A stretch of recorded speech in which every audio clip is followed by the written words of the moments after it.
And we're off on a Wednesday night here at the Voice of College Football. Appreciate you all stopping by. Leave those comments and questions there in the chat. You know the drill. The call-in link is also in the chat, taking your calls tonight, of course, about college football week 3 straight ahead. Nebraska not necessarily with one of the marquee showdown matchups for week 3. Pretty light slate in the Big Ten overall, but we want to catch up on the Huskers off to a 2-0 start.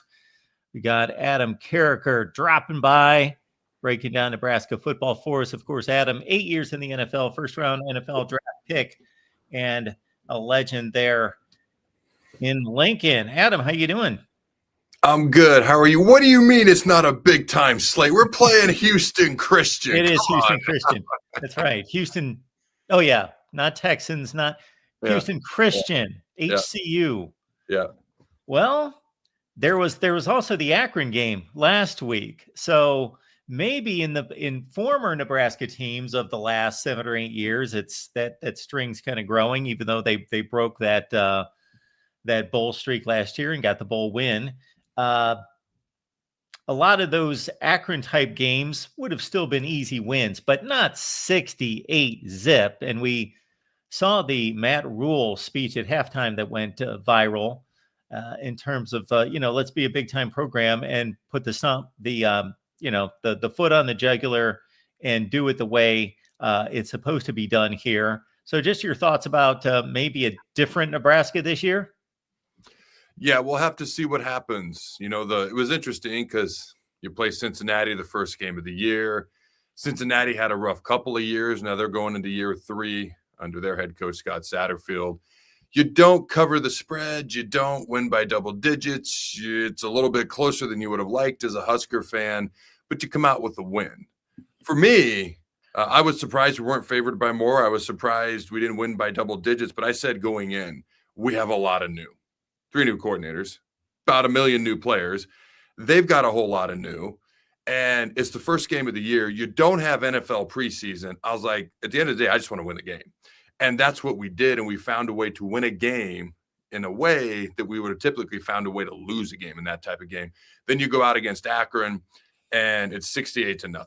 And only, I think, 5 teams in the entire country scored 65 points or more. A lot of them in the Big Ten, by the way. This past weekend. So if you win 38-3 or 42-7 against Akron, you're like, okay, cool. But 68-0 kind of says something. Maybe we'll learn more in 2 weeks against Michigan, but they actually scored more points in the second half, 35 than they did in the first half when it was 33-0. And Matt Rule gave that halftime speech, and 108 guys played in that game. And a lot of those second, third, and fourth stringers were in the second half when they scored more points. So that's got to mean something, right? That sounds like one of those, the scores and the number of players that played like a Tom Osborne kind of game. That's what those numbers sound like right there. We see that Emmett Johnson, despite the lopsided score last week, if you look at the overall stats of the first 2 weeks, he's pretty much the only guy carrying the mail at running back. Is that what you expected, or did you expect more of a backfield of 2 or 3? We've known all offseason that Emmett was kind of going to be the bell cow. The question was who else was going to step up. It's a talented running back room, albeit very young. Freshman Mekhi Nelson, then you got Isaiah Mosey, who they actually moved over from wide receiver. They have him possibly doing some kick returns at some point as well. They're just trying to get the ball in his hands. And then Quentin Ives, who's a sophomore. So they're all underclassmen, a couple of freshmen, and then Emmett's a junior. The question has been, who's going to step up? Who's going to be that number 2 back? Who's going to be number 3? Can anybody separate? Nobody's done it yet. Quentin Ives seemed to have a little bit of the early momentum going into camp, and literally the first drill of camp hurt his hamstring. And so he really just got back into practicing a week or 2 ago. So right now it's Emmett, and then it's a cluster at the running back spot. Dylan Raiola, of course, much debate about his first season, because on one hand, people are looking at 13 touchdowns and 11 picks and a lot of key situations he didn't come through, but other people, balancing that out with, okay, not a whole lot of true freshmen start across the country. A lot of redshirt freshmen may start across the country, but not having that extra year in the program means a lot. And once Dana Hogerson took over, there was improvement in the completion percentage, the kind of throws that he made, that Hokerson made him comfortable, and the TD to pick ratio improved considerably. And then we parlay that into the first 2 games this year, and it's 6-0 TDs to pick. So what have you seen out of Dylan's progress? I was one of those guys who was like, whoa. He's a teenage true freshman starting quarterback. Just easy now. I mean, he halfway through the season, we were 5-1. He had 9 touchdowns to 3 interceptions. I think what stood out in people's mind was the second half of the season when it was almost 2-to-1 interception to touchdown ratio and some of those tough losses. And that stood out to people. But I was like, he's still a true freshman. He's still a teenager at the time. Now he's 20. And so I was more in that camp. And people would be like, he's a 5-star. He's highly rated. You can't speed up the clock. I mean, he's still got to go through and learn and grow and improve. Now, you mentioned it when Dana came in, his completion percentage went up to 72% the last 4 games of the year. Now, through the first 2 games of the year, he's completing 77% of his passes. Like you mentioned, 6 touchdowns, no interceptions. At one point, he completed 20 straight passes from the end of Cincinnati to the beginning part of the Akron game, which is actually a school record. And so he's clearly made strides, getting better, making improvements. You know, Houston Christian, let's go in, let's get better, let's come out healthy, and then we'll really learn about this team against Michigan. I saw the Cincinnati game. Nothing really stands out about Heinrich Harburg's play at tight end, but I'm just curious about that transition, because that, you could speak to this so much better than me, would seem to be a difficult one, being a quarterback who, although he was certainly a different type player, I think he ran the ball, one time 20 times, almost 20 carries against Iowa in a season finale. So not the typical quarterback who's looking not to get hit, but the transition to tight end, putting on weight and playing that position now. Yeah, so it's because I actually I was a high school quarterback, and I didn't play defense till my senior year. So it was really when I got to college and I was playing DN, I was literally just getting thrown in the fire. So I can completely understand, relate, and get it. And the only way it works, you got to have the right type of mentality. You got to be willing to be physical, and you got to be willing and be excited about the change. I didn't like quarterback. I wanted to hit people. So I was excited about playing defensive end. And for Harburg, it's like, all right, I'm a football player, 6'5", 245. This time last year, he had the best top end speed of anybody on the entire team. Now he's at least top 3 still at this point. The team speed has increased a little bit. So he's got physical capabilities. If you watch him block, he had the best run grade, blocking grade, according to Pro Football Focus, of anybody on the team after the Cincinnati game. Now, and he had a couple of key slice blocks where he kind of created a crease on Saturday versus Akron, and Emmett hit his head on the goalpost, scoring a touchdown. So there's a couple blocks he misses here and there, but it's not for lack of effort, and it's not for a lack of physicality, which bodes well to him continuing to transition to tight end successfully.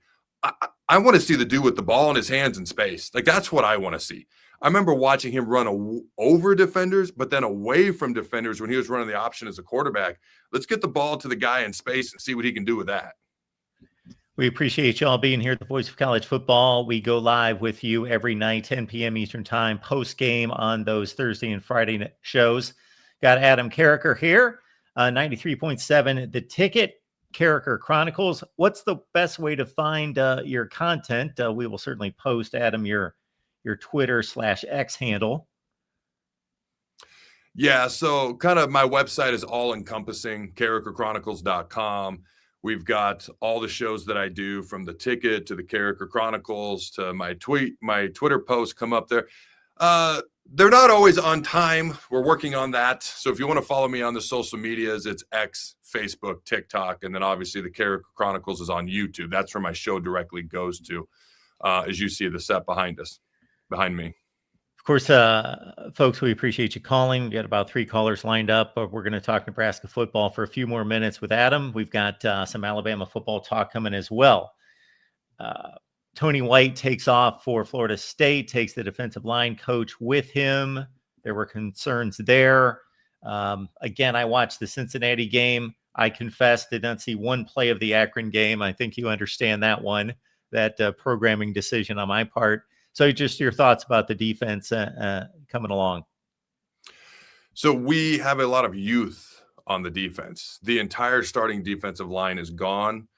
2 guys went to the NFL. Ty Robinson, Nash Hutmaker, Jamari Butler hit the portal. So all new starters on the defensive line, and they're all only one senior, almost all underclassmen, and only one senior on the entire defensive line. A little bit lighter. We only got 2 guys that are listed at 300 pounds. So always take listings with a grain of salt. But 2 guys that are listed at 300 pounds, so younger, lighter, more athletic, probably than we've been in quite a while. A little speedier up front. The pass defense has been stellar, giving up 2.8 yards per pass attempt, allowing a 46% completion percentage to opposing quarterbacks, which is stellar through 2 games. So we'll see how that progresses. The run defense, I believe we're about 96 in the country. The first game gave up over 200 yards rushing. Now, 96 of that was to the quarterback running, Sorsby for Cincinnati. But even against Akron, give up 113 yards rushing, whereas Akron had 89 yards rushing versus Wyoming the week before. And the Akron running back, their starter, averaged 5 yards a carry. So they ran the ball more often against us than they did Wyoming, but still. So we got to shore up the rush defense just a little bit, be a little bit more stout up front. The secondary is playing great. I'm hoping some of those second-level guys, Vincent Shavers, Javin Wright, Marquez Watson-Trent, who was the Sun Belt Defensive Player of the Year, okay, I want to see those guys start to flash a little bit more, make a little bit more of an impact. We've seen Dawson McCullough, the Oklahoma transfer, who was a 5-star out of high school. We've seen him flash a little bit. So I want to see those second-level guys start to flash and show what they can do. Our buddy Husker Chuck says, Raiola, 25 touchdowns and 5 picks. I think that would do it for you, right? That would be fine.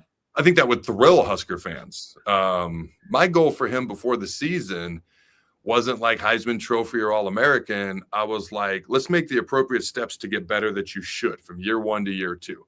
No true freshman quarterback in the country started as many games, played as many snaps, or threw as many passes as him. So he's got the experience, okay? And I was like, you know what? Some sort of all Big Ten honors. First team, second team, third team, honorable mention. Something along those lines. 25 and 5, yeah, you're somewhere in that honorable mention, second, third team, all Big Ten conversation, if not better. Are you a big schedule guy? Because the schedule people to break this down, and shoot, I'll put myself in that category. I love to check out the schedules, trying to break them down, pick on these conferences to say, why are you doing this, this, and that? Nebraska supposedly has the easiest one in the Big Ten, and the friends to the north, Wisconsin, have the toughest. And it is obviously the math plays out in that now that these conferences are a million teams, there's so many variables to the schedules. It's not like, a zillion years ago in the Big Ten where you played 8 conference games, so you missed one team when you had 10 teams, and so you knew exactly who everyone was going to play. It was pretty much the same teams. So there's so much variance to it. Do you buy into, okay, wow, they've got a huge opportunity this year because the schedule's not what it could be? So it's a 2-part answer. Number one, I am a big schedule guy. I'm going to separate Nebraska from this. I'm a big schedule guy. You look at Oklahoma, you look at Florida. I mean, they lose to UCF, and they haven't even – I've joked that they might as well play the NFC East. Their schedule is so hard this year. You look at Oklahoma, you look at Florida, you look at Wisconsin. I'm just like, good Lord, I almost feel sorry for you. Almost. And then you look at some of the other schedules. Like, yeah, we have the easiest schedule in the Big Ten going in. It's fun to break down schedules. I hate the disparity since we've gone to the big conferences. I mean, Texas played Georgia last year, but that was really it. I mean, A&M at the end of the year. And then you looked at Florida and Oklahoma. It wasn't even – Georgia's schedule was insane. And all of their tough games seemed to be on the road to me as well, not just a bunch of tough opponents, but they were road games as well. And so the disparity is asinine. I've never been one that was like, get rid of divisions. You have division – you just needed better divisions. The divisions were too lopsided. And they weren't even, especially in the Big Ten. It was ridiculous. Who cares about geography? So let's divide them evenly instead of based on geography like they once were. And then everybody in each division plays the same teams. And so you can actually feel like, hey, we are the best team. We are the best team. Let's meet in the championship game, and you've got more balanced divisions. When it comes to Nebraska, the second part of that answer, I'm not a big schedule guy when it comes to Nebraska specifically because a year ago, all we heard was how easy the schedule was. Oh, you're going to be 7-0 before you bat an eye. Well, then all of a sudden, Indiana turns out to be Indiana. And then all of a sudden, Illinois turns out to be Illinois. And the ironic part was at the end of the year, Iowa and Wisconsin were not very good at all, and they were supposed to be tough. You look at this year's schedule, easiest schedule in the Big Ten. All of a sudden, you start to look, Minnesota don't look half bad. Maryland's lighting it up, although they always start hot and then they kind of fizzle. So we'll see what happens there. They got a young, talented, true freshman quarterback who can make plays with his legs. How consistent can he be as the season goes along? Does he hit a freshman wall like Dylan did last year or not? You look at USC, all of a sudden they're dropping 70 like it's nothing. So that game was always going to be a tough game, but they look like they might be a playoff contender, possibly. We'll see how their season unfolds. So you start to look at these teams as the season unfolds, and a lot of times what you saw in the preseason is now different with NIL, the transfer portal, than what actually happens throughout the season.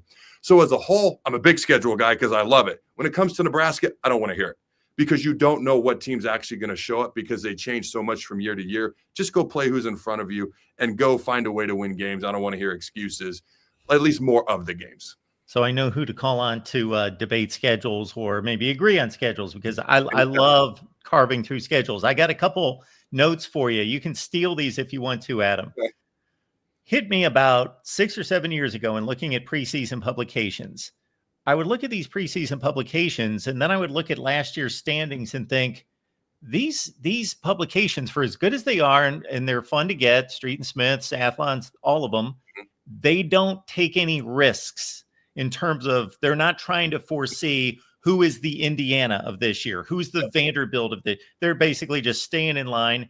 And so I came up with a metric. I thought, I wonder how many teams from one season to the next have at least a 3-win difference from the previous season out of the Power 5 or the Power 4 now.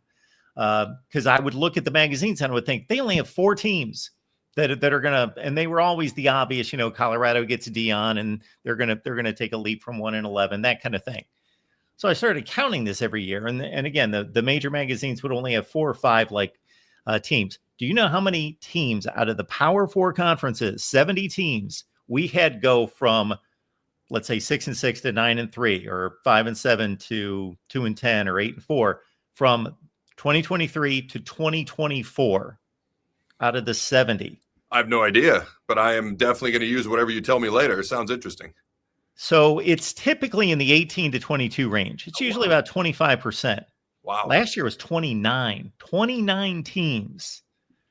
Shoot, the nature of the Big 12. 10 of the 16 had different by 3 games. That's significant. Mm-hmm. So college football does change a lot. So when we bash the schedules, I get it. You can't see into the future. But still, Ohio State's Ohio State, and Stanford's Stanford, and it has been for about 6 or 7 years.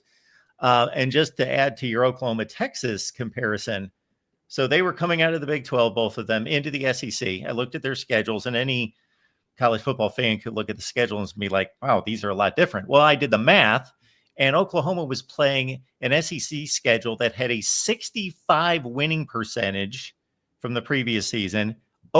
Texas was 35%. Wow. So then I waited till they actually played that season, knowing that not everybody stays the same, and going, wonder how close they were to that.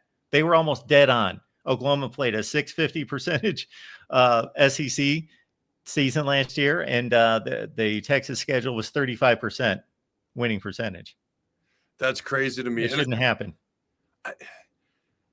There has to be a rhyme or reason to how they schedule these teams. It can't just be random. Like, who hates Florida in the SEC scheduling department? Who loves Texas and who can't stand Oklahoma? And may or may not like Kirby Smart at Georgia just a little bit. But then what happens? Well, they're going to go to the 9-game conference schedule. You got your 3 that you're going to continuously keep, and then you rotate the 6. But what would have happened? Would Oklahoma and Florida just gone to a bakery and played the SEC cupcakes? Is that what would have been the rotation otherwise, or how would that have worked? Yeah, I don't know. I have less understanding of it now than when we had divisions, because the thing I hated about the divisions, Adam, was, okay, you split the SEC in divisions back in 1992, and there's obvious pairings that you have to match up. Alabama's in one division, Tennessee, they get a longstanding rival, Georgia, Auburn, etc. Florida State, Miami in the ACC. But why do you have to do that with everyone? Why do you have to have everyone matched up? Why don't you just match up the few that make sense, that should play, and then the other ones they don't have to. Why is, what the most ridiculous thing to me was when there were divisions is Texas A&M and South Carolina, who I don't think that there are two teams in the SEC that have less to do with one another. They were matched up to play every season just because they needed a placeholder. So that made no sense to me. No, I'm with you on that. And then it's funny, you think about some of the rivalries that we've lost over the years. I mean, I know Missouri, Kansas just played. People aren't going to think of that as a gigantic rivalry, but if you're a college football diehard, I heard a Kansas person the other day say, Kansas State's our rival, Missouri's our enemy. And that's how they kind of viewed that. They finally got to play the other day. You think about Nebraska, Oklahoma, they don't play anymore. We lost Texas A&M for over a decade, which was asinine. I'm glad we got it back in the SEC. Now, USC and Notre Dame might go away. Miami and Florida should be playing every year. I mean, Florida's already playing the NFC East. Let's just add the NFC South. At least you got some rivalries in there. We had all these rivalries that we lost, and let's maintain those as much as possible. I saw a ranking. It was sometime in the offseason. The top 10 greatest college football rivalries of all time. Michigan, Ohio State's number 1. Nebraska, Oklahoma was at number 5, and we have not played year in and year out since we joined the Big 12 in 1996, which is crazy that we don't play that game year in and year out. So you think about some of these rivalries that are kind of being lost, and some of even the smaller ones, and I know Oregon or Oregon State are still playing right now, the Civil War. That's eventually going to go away. The Apple Cup, Washington State will eventually go away too. But it's just kind of sad to see those rivalries kind of go away. No doubt. While I still have you, Adam, speaking of rivalries, before I let you go, and I appreciate it all the time, what do you think of the Nebraska-Iowa rivalry? Because I always throw that out there, and some people have really taken to it, and we're in the Big Ten now. It's a rivalry, and others have been like, it was kind of forced. Oh, it's 100% forced. That doesn't mean it can't be a rivalry at this point. I still consider, I don't know if Oklahoma feels this way. They've got Texas. They've kept Bedlam, at least up to this point with Oklahoma State. Although, did they keep Oklahoma State on the schedule last year? I don't remember. No, they did not play them last year. Another one that's gone. So, but last year was the first year that they hadn't played in a long time. So they may not view Nebraska the same way. I always considered Oklahoma our main rival. And then we started to play the day after Thanksgiving on Black Friday, Colorado for a long time because we weren't playing Oklahoma every year. That was a rivalry. Nebraska, Oklahoma was more respect. Nebraska, Colorado was more hatred one way. Colorado towards Nebraska. Just stop annoying us, Nebraska towards Colorado. And then you start to run out of patience with the intolerant little brother. And so it started to go back and forth a little bit. And then we go to the Big Ten. It's like, well, we're not going to keep playing Colorado. We'd love to keep playing Oklahoma, but it's not going to happen. So who are we going to go face? It reminded me of Colorado, Utah being forced into a rivalry in the Pac-12. Is that the Pac-12? In the Pac-12. Now they're in the Big 12. Now I don't even know if they play at the end of the year because the Holy War is going on with BYU, Utah now. But at first it was absolutely forced. It was like, oh, we have to be rivals with them. But it made sense. We border each other. Half my kids play sports. I live in Lincoln, play sports in Iowa half the time, so I'm there half the time. And so there's a natural rivalry that was never taken advantage of. It didn't need to be taken advantage of. There is a border there. It was 100% forced. It also made sense. And now that we are, 14, 15 years in, there's a bit of history behind it. So it's unfortunate we don't have 50 years into a rivalry that we're still playing to this day. But it started to build some momentum. What would actually make the rivalry better? And this hurts my feelings to say. What would actually make it better is if Nebraska won more of these games. Then it would feel more like a true rivalry too. Yeah, I don't have to remind you what the 10-year record is. No, you don't have to. I'm good. Yeah. We appreciate Adam Carricker stopping by and get his content right there at Adam Carricker 94. 94 in Nebraska. That was a pretty good year. That was a pretty good year for sure. And speaking of which, seeing that number in your name reminded me. I wrote a book, Disputed National Champions. It's a rundown of the 1990s. So there might be a little Nebraska in there. Actually half the book's like Nebraska because you guys owned the 90s. All right. 4 years. Just give me your quick response. All right. 90, Georgia Tech or Colorado? Who would have won that national title game? Okay, let me disclaim this real quick. This book is not me telling people who would Yeah. have won a fictitious game. It's basically matching up like resumes. Yeah. And then I take all these seasons and I put them into future like BCS and college Okay. football playoff to see what would have happened in terms of selection. But I think it's ridiculous that Colorado was playing for a national championship, considering the fifth down, considering they tied a game. So they had one loss and one tie, as you well know. Plus, they had a fifth down. Plus, they had a clipping call in the Orange Bowl that was Yes. 10-9. They should have lost that game to Notre Dame. And with their run-oriented offense, they're not driving, 80 yards in the last 40 seconds to win the game. So that did it for them right there. Yeah. All right, 3 losses and a tie usually doesn't win a title. 91, Washington or Miami. Not Man, that would have been. Book, but who would have won? Yeah, that would have been a great game. Miami had the more talent, so I'm going to side with the Canes in that one, but that would have been a matchup. Yeah. All right.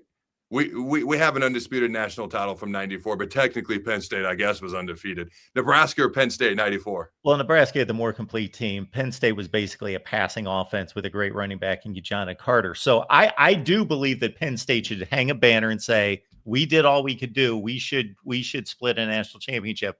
But I believe Nebraska was a better team. It's a shame we never got to play some of these games out. All right, 97, Nebraska, Michigan. By the way, they are having the national championship reunion for the 95 team for Nebraska against Michigan in 2 weeks. So it's not the 97 team, but it's the 95 Nebraska team versus Michigan in 2 weeks. But who would have won in 97, Nebraska or Michigan? Okay, so as you well know, Nebraska got the luckiest break conceivable. Obviously, the kick off the shoe, beat Missouri. Otherwise, they lose that game. Nebraska was playing much better football down the stretch. And that's what this book's about. It's like matching, schedules and results and who was more dominant and that sort of thing.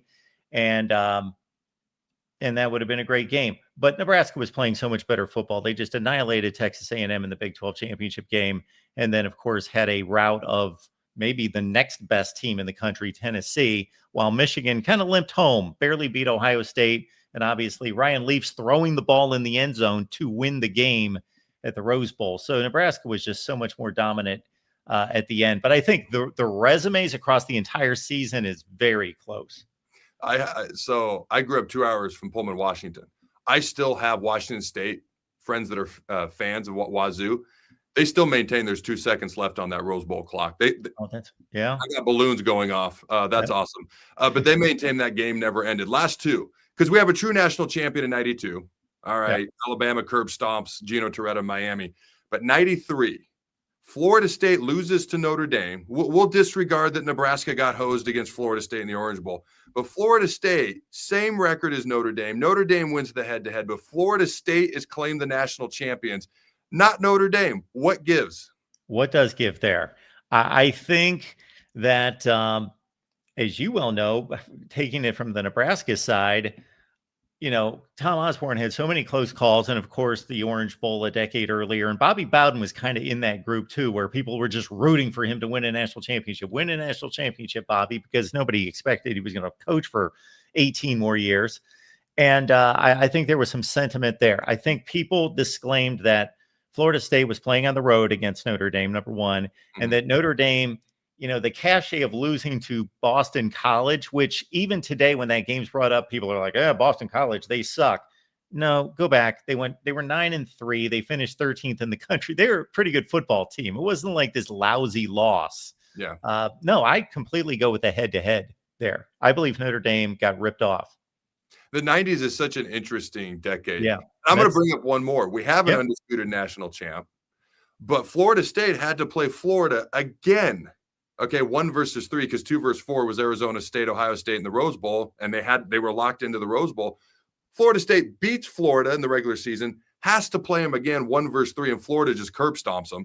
If they played a third game, a tiebreaker game, who do you think would have won that? Well, what's so funny to me, Adam, is if you go back about 15 years into the 1970s, these bowl games were considered like exhibition games. They didn't even count. Like Ohio State claims a national championship, losing a Rose Bowl in 1970. And within about 5 or 6 years, by the time I started watching college football, late 70s, these bowl games were looked at like they were playoff games. And I don't consider them playoff games. They're really important. They're another data point.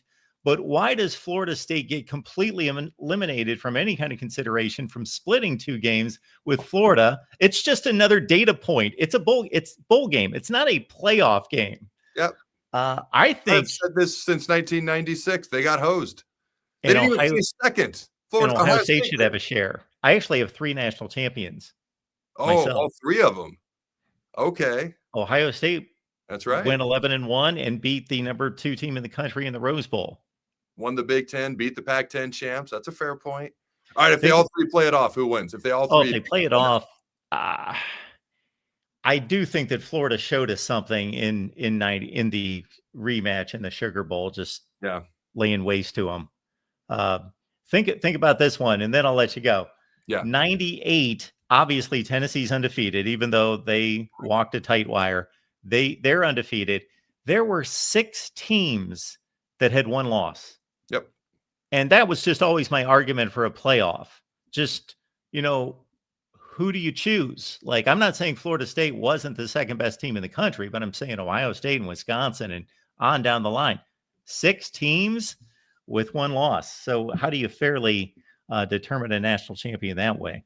Well, Ohio State was number 3 with 1 loss. Kansas State lost their bowl game. That's what hurts them. But they were number 4 with 1 loss. You had UCLA, number 5 with 1 loss. Arizona with 1 loss. UCLA lost their bowl game, and Kansas State lost their bowl game. Arizona beat a 4-loss Nebraska team in the Holiday Bowl. But no, you make a lot of great points. DM me on Twitter how I might get a hold of that book. I'd be intrigued. Oh, I appreciate that. Thanks a lot, Adam. Everybody check out his work. Great stuff from Adam. Thanks for stopping by, man. Appreciate it. It's Adam Carricker, Nebraska legend, stopping by to talk Huskers. We do appreciate Stephen M. Smith delaying his time here at the Voice of College Football. Stephen, how you doing tonight? Doing great, man. How you feeling there, Mark? I am feeling just fine. Good to see you, and thank you so much for your patience. Bama, of course, got off to a rough start against Florida State, and then Louisiana Monroe had to take the beating because they took their frustrations out 73-0. So we'll start with Ty Simpson and his development and what you've seen out of him through 2 games. Well, right now, Mark, I mean, a young man who waited his time for this moment, for this opportunity to be the Alabama starting quarterback. I thought the first game against Florida State did about what I thought he would do. Your first game starting, you're in a hostile environment, Doak Campbell Stadium, which is tough for many people to play at. Of course, you would have liked to have seen him trust his feet more on a few of the plays where he took off and ran with it. But also, you want to see the mental clock a bit sharper on some of the passes. But all in all, about how I felt like he would play against Lyle Monroe, though, much more confident, 17 of 17 passing, did account for 4 touchdowns, including 1 on the ground. So I felt like week 2, I'm not more confident. Week 2, I'm not more cut it loose. Week 2, a better game plan from Ryan Grubb to kind of put that confidence more so in the court of Ty Simpson. If you don't ask me, at least Ty growing more of, okay, this is my team, right? I waited behind Bryce Young, learned from him. I waited behind Jalen Milroe, learned from him. Now I get a chance to kind of put my spin here on this offense, make it my football team here. So I felt like week 2, Ty more confidently taking the field through against Lyle Monroe. But this week against Wisconsin, you're back with another big test. We're going to see how he performs at Bryant-Denny this week. So you're not going to be surprised, Stephen, that I'm letting you know I did not see one play of that curb stomping of Louisiana Monroe. I'm checking out the big games, obviously, but I did watch Florida State. I mean, Mark, so the only thing to know about the Lyle Monroe game is the quarterback's a bit more confident, and we got to see some young guns on defense. We got to see the Red Morgans, the Drake Kirkpatrick Jr.'s, the London Simmons. We got to see more young players defensively build their confidence as well. Bama has talked about throughout the offseason prior to now that we've got depth. We got a chance to see that depth perform. Now, yes, of course, people will say it's Lyle Monroe. Wait till Georgia gets in.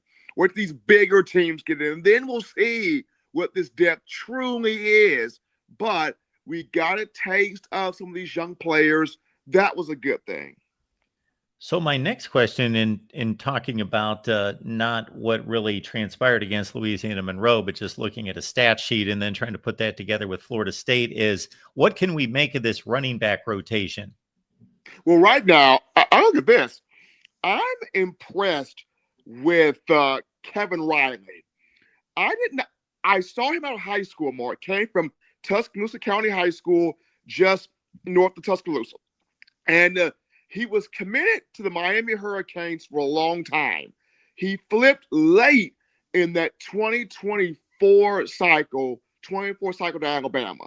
And so he came in, he had a lot of speed, not a whole lot of power. But you can see he's been in that weight room. David Ballou has been working with this young man. I have seen him get small, get skinny, and plow through holes.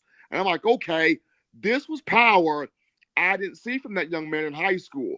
So he's already starting to show some things. I think right now, he's your second best back behind Jam Miller once Jam comes back, which that could be the Wisconsin game this week. He's looking very good right now. It could be the Georgia game after the bye week, but it's starting to look more so like Wisconsin, Bama can have Jam back. So Kevin Riley's looking like number 2, but A.K. Deer showed you some things against UL Monroe that made you go, we see why he's a 4-star guy coming out of high school. You saw some good runs there from Richard Young. Dre Washington could do some things. But I think right now, number 2 behind Jam Miller is the surprise of Kevin Riley. He needs more reps. With the reps he's gotten, that young man's produced not just between the tackles, but in open space and catching the ball out the backfield. Folks, the Amazon link's in the description section of this video and all the videos. When you shop Amazon, please use the link that we provide. Again, you can get it in the description section down below. Stephen M. Smith joining us from the Bama Standard. Stephen, what's the best way to find the Bama Standard? You can find that. That's on YouTube right now. Just go to the Bama Standard on YouTube right there. Tremendous guys. Got a lot of content being pumped out when it comes to Alabama football. And Marcus, always enjoy joining you here, man, whether it's in the morning, the afternoon, nighttime. It's always fun being a part of the voice of college football here with you. Going late night now, Stephen, on through the season. What's going on with Ryan Williams? What's the situation with him? Okay, so the game against Florida State, which was not his best performance, he can tell you that himself, only had 5 catches for 30 yards. He dropped some balls there. But if you remember on the play where he got hurt, it was a head-on collision. He was on the field for a moment there, but he did get up off the field. He had concussion there. So the coaching staff decided we're not going to put him out there against UL Monroe, let him get healthy, heal up, which is the reason why you saw more of Latsier Brooks. You saw more of Rico Scott against UL Monroe, but Ryan has cleared the concussion protocol. He is expected to go against Wisconsin. So looking forward to seeing a better performance from the former 5-star nicknamed Hollywood this week, as opposed to week 1 where he did not have his finest showing. How much is Bama Nation grumbling about the Florida State performance? There's still concern there, and the concern is how good is this team really? Because all offseason the conversation was, Bama's bringing the fear factor back, and we got the physicality, we got the big playmakers. There was so much positivity being pumped throughout the offseason, and when you go on the road and you face a Florida State team that just gave it to you, Gus Malzahn called everything in the kitchen sink. We all knew what was going to happen, and it worked. Tommy Cascanalis ran his mouth, but he backed it up. And seeing that happen and seeing how teams look at Alabama not out of dread, but out of opportunity. You can beat Alabama. Why? That man by the name of Nick Saban no longer the head coach there. And so after seeing that happen, you have some fans go, Kalen DeBoer, this is year 2. Where can we see, some upward trajectory here? But I also think this was a lot of Mark. People took Florida State lightly. This is a much improved Florida State team to where Mike Norvell said, hey, we're desperate. We want to get back to being great. That word desperate was used a lot during the Alabama-Florida State matchup. You have Gus Malzahn, who still wants to prove he's one of the best in the game calling offenses. You have a Tommy Castellanos who was benched last year at Boston College. He's coming in, giving his new team confidence. Hey, we can run with anybody. And then you have a newly improved defense. And once again, Doak Campbell Stadium, that's an electric atmosphere. And that's going to be one of many that Alabama will have to play in on the road. So the biggest thing for the Crimson Tide moving forward, Mark, is they've been great at Bryant-Denny under the board. They've been great. Can you go on the road and win? You lost to Vandy on the road last year. You lost to Tennessee, Oklahoma, of course, Michigan. That was a bowl game, and now Florida State. Can you take a performance on the road and win on the road? The great Stephen M. Smith joining us. Of course, it's the Bama Standard, and it's at Coaching M. Smith. If you follow him on X/Twitter, I know this isn't necessarily the time of year, Stephen, but just in case, any recruiting nuggets, any leans, any kind of news or scuttlebutt out there concerning the Tide? Well, not right now at this point, Mark. I know Alabama, that 2026 class is still holding strong at the moment.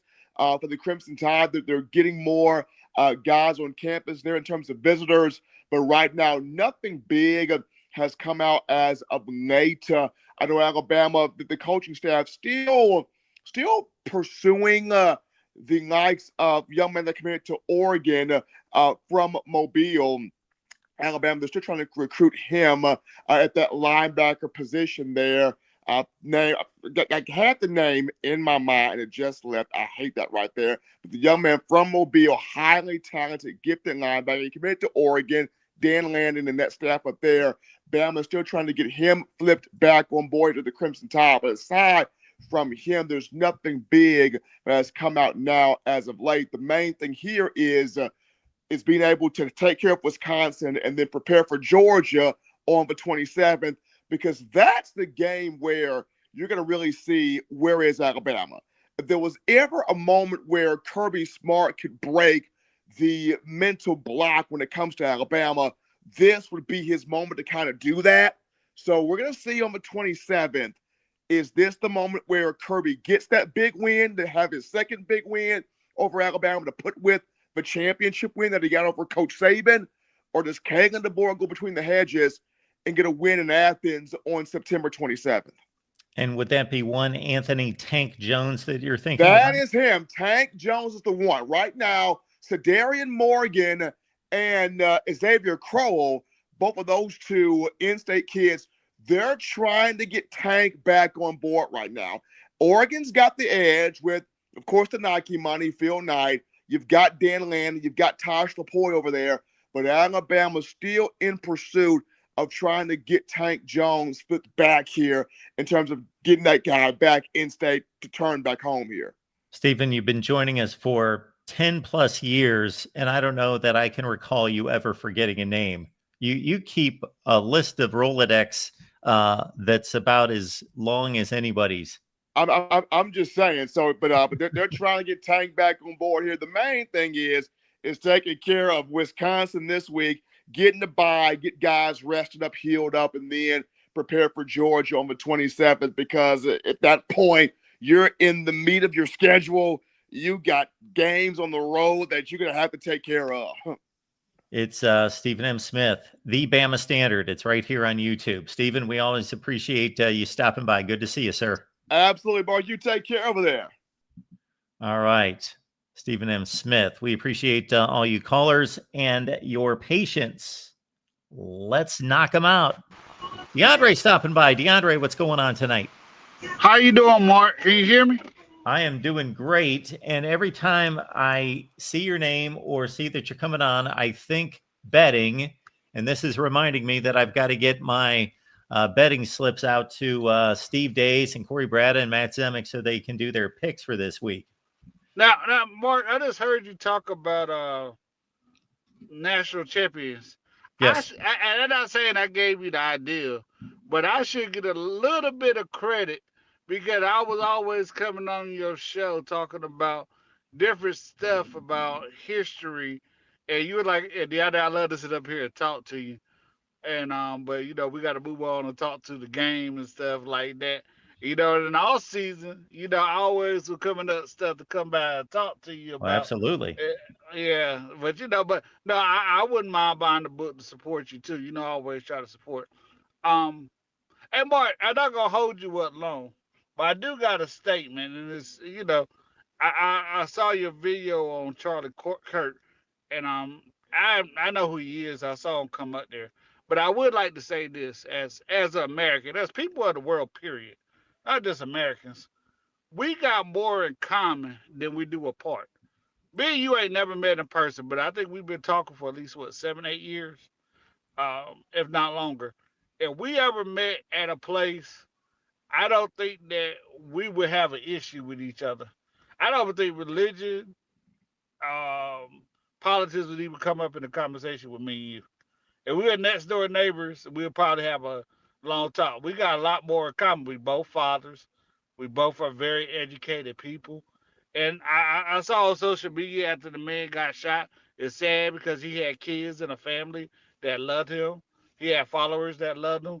And for somebody to do something that evil towards him is wrong. But also what is wrong too is that the people that followed him and the conservative movement in our country wants violence. We got to stop all of this because all you doing is creating more hate. No matter who it is, if it was a liberal, we don't even know who killed him. This could have been an angry girlfriend from 20 years ago. I mean, he was 31 for 10 years ago.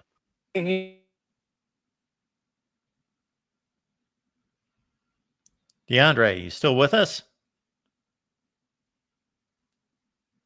I think we lost DeAndre. DeAndre, I'll give you another second here. Jump on back if you're able to reconnect. DeAndre, you with us? Okay. All right, let's keep it moving. Caden's dropping by to talk some college football. Caden, what's going on? First of all, Mark, before I get into the college football stuff, we've taught for not even, 6 months now? Something like that. Well, actually, maybe longer than that since we were talking last college football season, right? Yeah. Charlie Kirk, one of my favorite all-time people in the world. I listen to the guy, and, I'm a Republican. I'm going to say that. Okay. And for the life of me, as an American and as someone who, supports the red, white, and blue, that's a act of cowardness Sure. to assassinate someone who is a godly man, but also supports and loves his country. That is just an act of violence and an act of cowardice that I will not stand for. And I pray to God that that person is sentenced to life in prison, no bond, no nothing. He's sentenced to prison and death. I pray to God he does. Well, that's well stated, Caden. We found something that we hold in common. But let's get to the college football stuff. Sure. Go right ahead. I want to thank you and Minnie for slapping me figuratively in the face Sunday. Okay. Reminding me Sunday. Well, I'll just say this.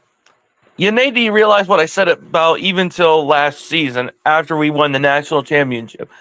I said that Notre Dame was going to go 8-4. It could happen this season because I had to tell Will and D this past week that he has one loss, 3 more losses. He basically owes me $500 when he loses another 3 games. Okay. Well, Notre Dame loses 3 games. Yep. Alabama goes 9-3, loses the first round. Done deal with them, and Michigan goes 8-4. But you know what the thing is? I had a friend come up to me who was an Ohio State fan and said, Caden, this is not the year to feel not disappointed. No, nothing. This is a team that this program has been waiting to assemble, and this is a team that is locked down and loaded this season. And you know what? I feel confident that this team can go undefeated.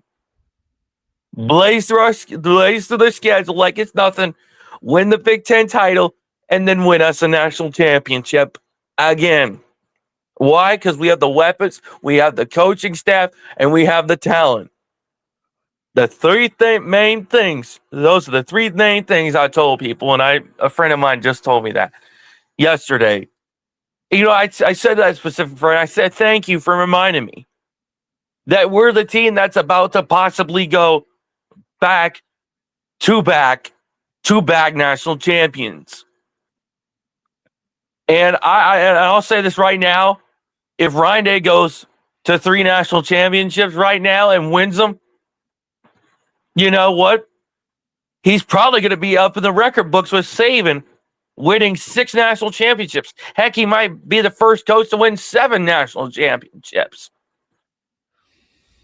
I know it's a delusional take, Mark, in your opinion, but It's not a delusional take, just it's so far off. It's in the distance. I don't mean that you're far off. I mean that we don't know to make that projection after a guy just won his first national championship. And by the way, Saban's got 7. He has 1 with LSU.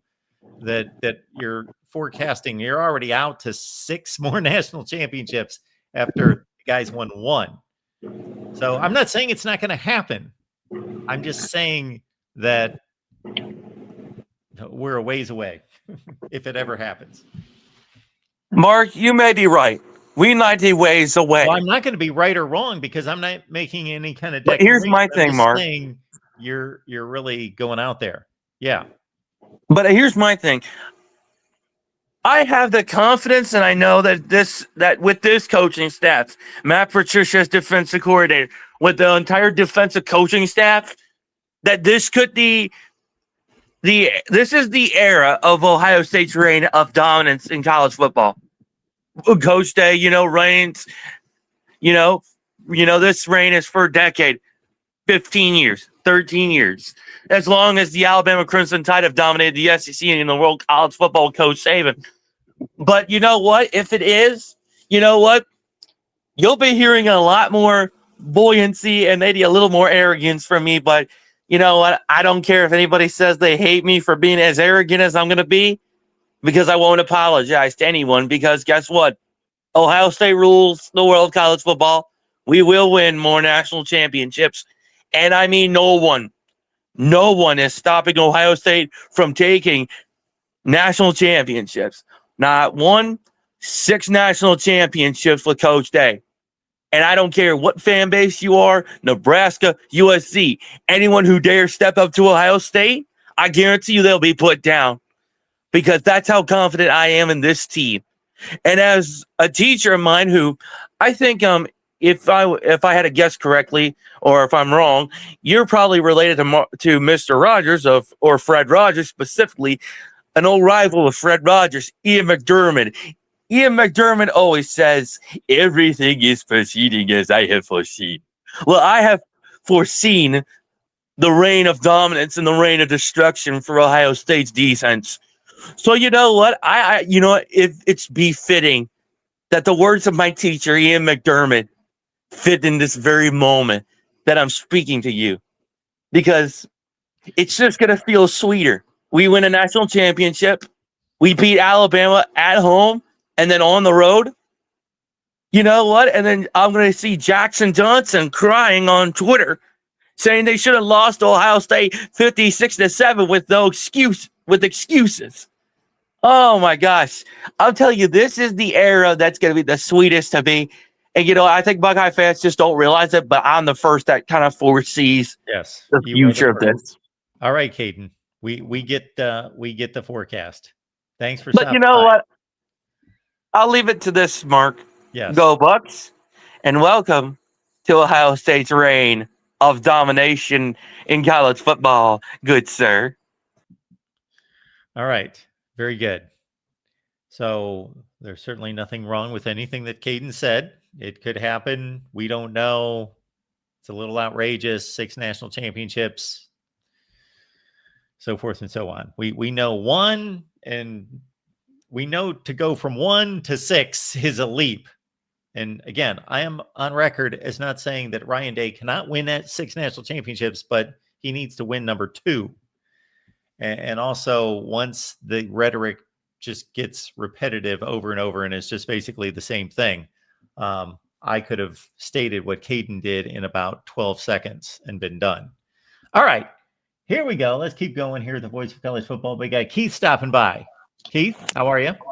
Hey, Mark. Good to talk to you. Nice to see you there. What's going on?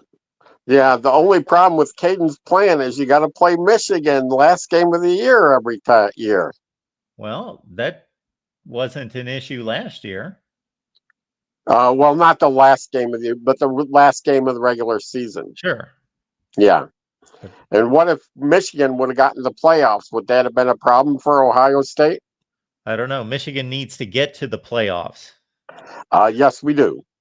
Yes, we do. So, I don't know if it was yesterday or the day before, but you said there were 4 teams that acted, I would just say, less than honorably by scheduling FCS teams. And Okay. they were No, all no, in no, the no. Big Ten. What were the Okay. 4 again? My claim is not about scheduling FCS teams because almost every team in the country does that now. It was about scheduling no power conference opponents. Oh, That's I what it see. was You about. mean out of their 3 games, no power 0. conference? Oh, okay. None. Okay. Those are the Well, only then I teams in the country. misunderstood. Okay. So I thought you were talking about Maryland, Rutgers. Who are the other 2? Penn State and Purdue. no, Purdue plays Notre Dame. Oh, no. It's somebody else out of the old Big Ten Eastern Division. Oh, Indiana. Indiana, Penn State, Rutgers, Maryland. Shame on you. It's embarrassing. Oh, okay. All Yeah. right, good. Well, thanks, because I just misconstrued that. Okay. Yeah. Okay, yeah. One point I want to make for the 97 disputed championship Yes.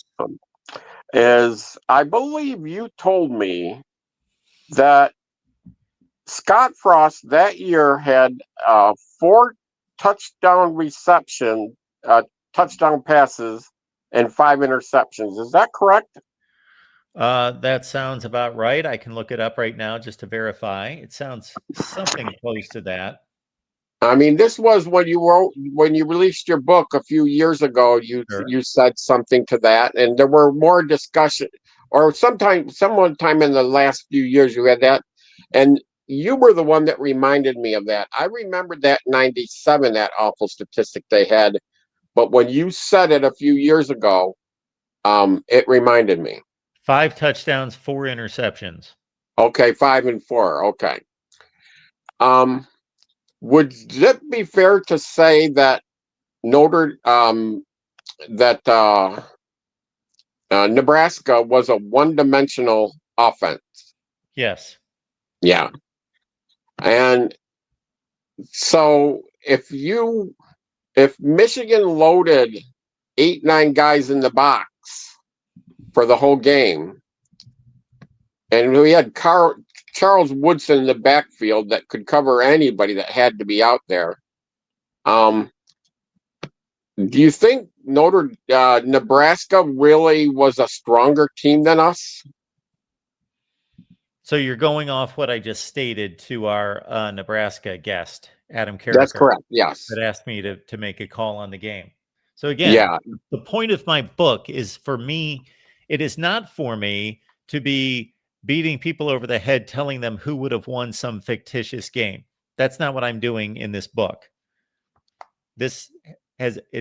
My opinion is not in this book at all.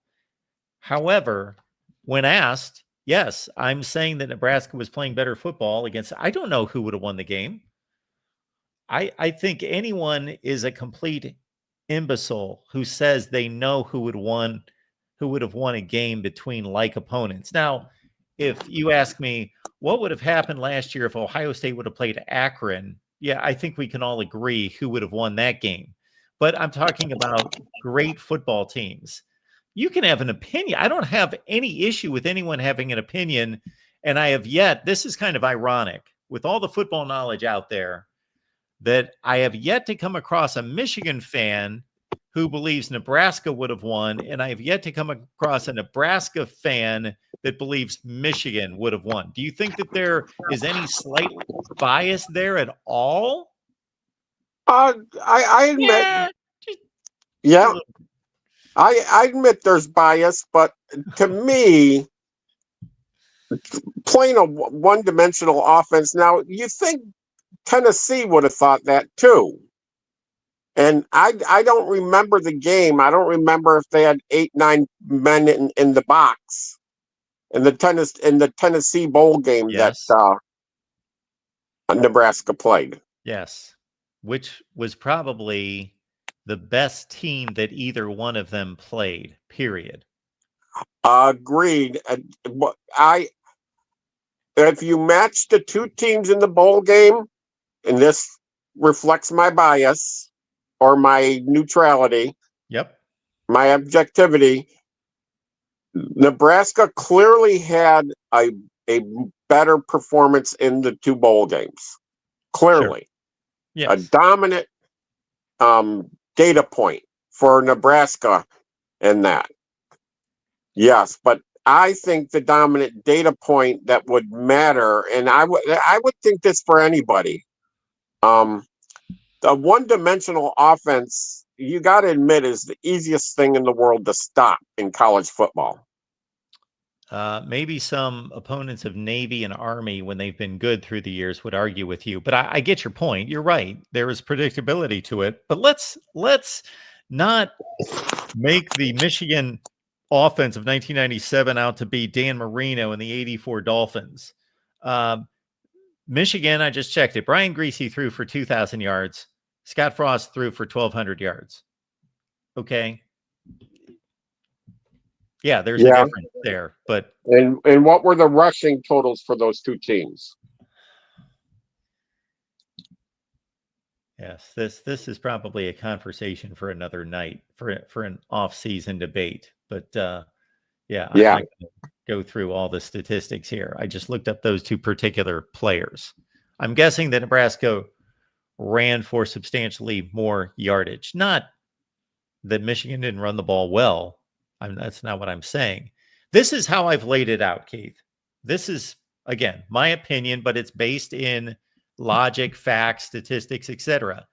On the side of the Nebraska side, you have what you just stated, played a better team in the bowl game and dominated them versus Michigan struggling against Washington State. Next data point for Nebraska would be that if you match up their next to last performance, they annihilated Texas A&M in the Big 12 championship game 54-15, and Michigan obviously played a very tight game with Ohio State in the last game of the season. Okay, that's on the Nebraska side. Along with, you've got a situation where this Michigan team in 97 just kind of stuck out there. All of a sudden, boom, they go from all these 7-4, 8-3 teams to bam, they're winning a national championship. And then 98, they go back to a 3-loss team, where Nebraska, this was what they were doing every year. Every year looked almost exactly the same. When Nebraska wasn't playing for a national championship, they were losing it by that much in, let's say, an example, 1996, losing a Big 12 championship game when they were number 1 in the country. So Nebraska was doing this every year. Michigan was not. Okay, I just stated the Nebraska case. The Michigan case is that they didn't need this miracle that Nebraska got, which was complete luck. So let's all understand that Nebraska did nothing to win that game except for the receiver was in the right place at the right time for the ball to fall right on his lap. And if you don't know the play, go look it up on YouTube. Missouri, Nebraska. And it's not one of those things that we can look back and say, oh, well, that was in the second quarter. We would have no idea what would have happened. No, the game would have been over. And Nebraska would have had a loss. And then we would have had Michigan obviously just winning a national championship by itself. So they were lucky. And also, if you match up the schedules, I give the lean to Michigan on the schedule side, not by a ton, but they played a more difficult schedule top to bottom. And they had a more balanced offense. Yeah. And I agree with you. Nebraska was dominant in the 90s like few teams were. Yeah. Do you know what significant, what was significant about, and I know the answer to this, I'm quizzing you. What was significant about Nebraska in the early 90s that they did for the first time in major college football? That they did for the first time. And are you alluding to either their breakthrough was because they started to recruit Florida? Is that what you're talking about? No. The strength and conditioning, they started way back in the 70s. So it wouldn't be that. Well, it's kind of In a the vague 90s, question. It's kind of a vague question. In the early 90s, Yes. is the first time they paid somebody to be the strength and conditioning coach. Gotcha. Yep. Yeah. All right. They made it a professional position rather than just somebody that volunteered to be on there, a graduate assistant or something. Okay. So they had the first paid, and that's why they were so dominant in the 90s. They were way ahead of everybody else in strength and conditioning. Yes. Yeah. So yeah, okay. So this would be a better discussion for off season, yeah. For sure. All right, Sure. Keith. Thanks for checking in. All right. It's always good to talk to you. Thanks, Keith. Have a good night. You too. As you see there on the screen, that is the main channel network, Voice of College Football, not team branded, but then you can choose from all the teams that we've got selected there. vocfb.com/shop. Or you just go to vocfb.com and you go to the shopping section at the top.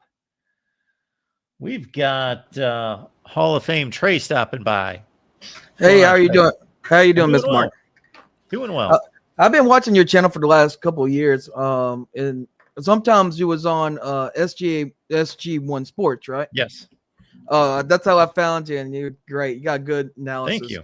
Appreciate it. First, I want to get started with, I want to say prayer for everybody, especially Charlie Kirk, and that not only, it's not about political, it's about before that transgender thing. He was talking about God before, that thing happened. It's really ironic. So if you let me, I would like to say a prayer for everybody, and that'd be great. Go right ahead. No, thank you. Lord, Heavenly Father, thank you for everything you did for us, Lord. Heavenly Father, we come to you as we ask for forgiveness of our sins and repent for our past, present, and future, as your Son died on the cross for us. We also need to forgive people that done us wrong. Who done us wrong, we need to forgive as you forgive us, as we learn Christ-like and be more better, and to serve you, Lord, and spread gospel even to people we don't like, because everybody deserves a chance of knowing Christ and have that relationship. Heavenly Father, we come to you, your Lord, as you are Yahweh, and we need you. We need to ask for your guidance, even through hard times, but also pray in good times and hard times. So we need you. And we come to your holy name. Amen. Amen, Trey. Thank you for that. I'm very not godly. I'm very sinner, and I think everybody needs to have a chance of Christ and get to know God, and especially this time of craziness like in the world. And just like God said, it's going to be like birth pains, and we just got to see it. It's just going to happen. There's nothing we can do about it.